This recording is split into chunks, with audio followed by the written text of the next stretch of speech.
Ömür ovan bay olupdur der.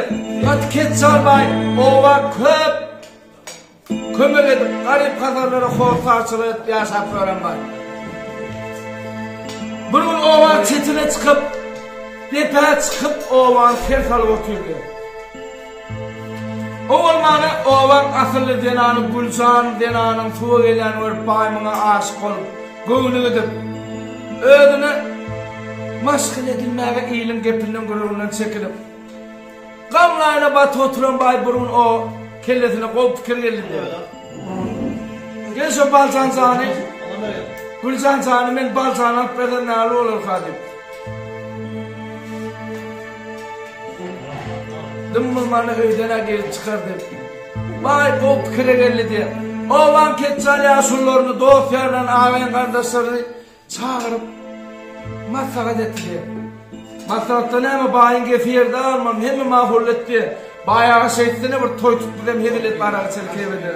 Bir daha çadır. Dım olmanı bastayına çişirdi.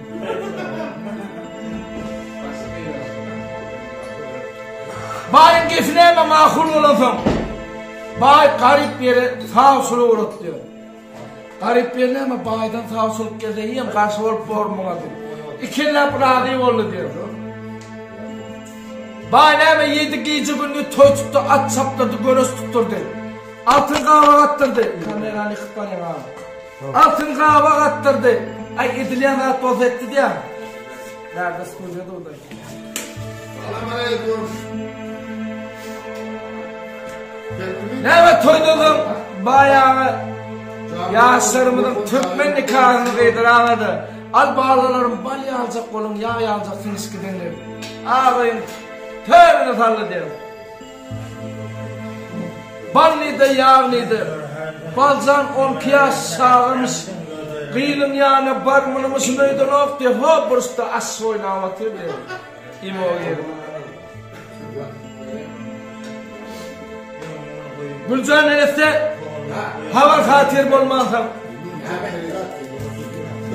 Giysen bir yarı. Bana sıvır yarını görmek olup Kürten serpavada seretse onunla çağırıcı oklap beseydi.